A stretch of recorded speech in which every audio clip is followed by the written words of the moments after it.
کہ اسلام ایک کامل مذہب ہے اور اس کی تکمیل کا اعلان الیوم اکملت لکم دینکم واتممت علیکم نعمتی ورضیت لکم الاسلام دینا اس آیت مبارکہ میں کیا گیا کہ آپ صلی اللہ علیہ وسلم کو ارشاد ہوا کہ اس یوم عرفہ کے دن حجۃ الوداع کے موقع پر دین کو مکمل کر دیا گیا اور اللہ تعالیٰ نے اپنی نعمت کو آپ پر تام کر دیا. رضیت لکم الاسلام دینا اور تمہارے لیے اسلام کو بحیثیت دین اس کو پسند فرما لیا. جب یہ بات ہم سمجھتے ہیں کہ اسلام ایک کامل دین ہے تو اسلام کے مختلف شعبے وہ کامل ہیں مکمل ہیں. ان شعبوں میں ایک شعبہ سیاست اسلامیہ ہے. اور اگر ہم یہ دیکھتے ہیں کہ سیاست کہتے کس کو ہے, اسلامی سیاست ہے کیا ہے, تو اس کے لیے ہمیں یہ دیکھنا پڑتا ہے کہ ملکی نظام و نسق کو چلانا اور اسے استوار کرنا, امر بالمعروف اور نہی عن المنکر کا شعبہ رکھنا اور اس طرح لوگوں میں عدل و انصاف کی ترویج, یہ اسلامی سیاست کی بنیاد ہے. جسے اس آیت مبارکہ میں ارشاد فرمایا الذین مکناہم فی الارض, کہ وہ لوگ کہ جب انہیں زمین کے اندر حکومت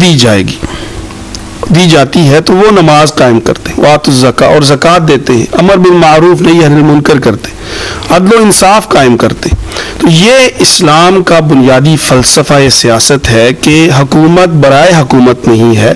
بلکہ اس سے مقصود یہ ہے کہ انسانوں کو راحت پہنچائی جائے, انسانوں کو ظلم و ستم سے روکا جائے اور ایک ایسا معاشرہ قائم کیا جائے جو معاشرہ میثاق مدینہ اور مواخات مدینہ کا عکس ہو. اور جس کو ہم دیکھتے بھی ہیں کہ نبی کریم صلی اللہ علیہ وسلم جب مدینہ منورہ میں تشریف لائے ایک پہلی باضابطہ حکومت قائم ہوئی جس کا دستور تحریری طور پر تھا, جس میں تمام رہنے والے دوسرے مذاہب کے لوگوں کو جینے کا حق تھا, جس میں عدل و انصاف تھا, جس میں بھائی چارہ تھا. اور یہ ساری وہ چیزیں جو بنیاد ہے ایک سیاست اسلامیہ کی,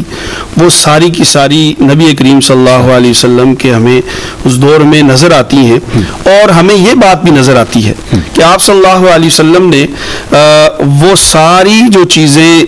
ایک بنیاد ہوتی ہیں, شورائیت کا ایک نظام جو کسی بھی حکومت کی ریڑھ کی ہڈی کہلاتا ہے, وہ آپ صلی اللہ علیہ وسلم نے قائم کیا. وَأَمْرُهُمْ شُورَىٰ بَيْنَهُمْ, کہ ان کے جو معاملات ہیں وہ آپس میں مشورے سے طے ہوتے ہیں. اور ہم یہ دیکھتے ہیں کہ آپ صلی اللہ علیہ وسلم کا جو دور حکومت ہے جس میں آپ صلی اللہ علیہ وسلم نے ایک اسلامی فلاحی ریاست قائم کی اور اس نے پھر پوری دنیا کو امن دیا, پوری دنیا کا امن دیا. اس کا جو اظہار ہے اور اس کا جو تتمہ ہے اور اس کا جو پوری انسانیت کو فائدہ ہوا وہ خلفائے راشدین کے دور میں ہوا. شاندار. اور اس کے ساتھ ساتھ جو آخری بات جو ہے وہ یہ ہے کہ ہم یہ دیکھتے ہیں کہ آپ صلی اللہ علیہ وسلم کے پردہ فرمانے کے بعد جو خلفائے اربعہ ہیں ان کا انتخاب کس طرح ہوا, انہوں نے کس طرح انسانوں کو راحت پہنچائی اور عدل و انصاف قائم کیا, امر بالمعروف نہی عن المنکر کے شعبے قائم کیے. اور اسلام اس بات کی نفی کرتا ہے کہ رہبانیت ہو, لا رہبانیت فی الاسلام. اسلام جس طرح ایک تصور پیش کر دیا گیا کہ اسلام مذہب کا اور حکومت کا آپس میں کوئی ربط نہیں ہے, یہ بات غلط ہے. بلکہ اسلام اس بات کی اس کا داعی بھی ہے کہ ایک نظام حکومت چلانے والا شخص وہ دیندار بھی ہو, عادل بھی ہو, شجیع بادر بھی ہو اور وہ اللہ تعالیٰ کے جو احکامات ہیں ان کے نفاذ کی اس میں صلاحیت بھی ہو. شاندار مفتی صاحب کا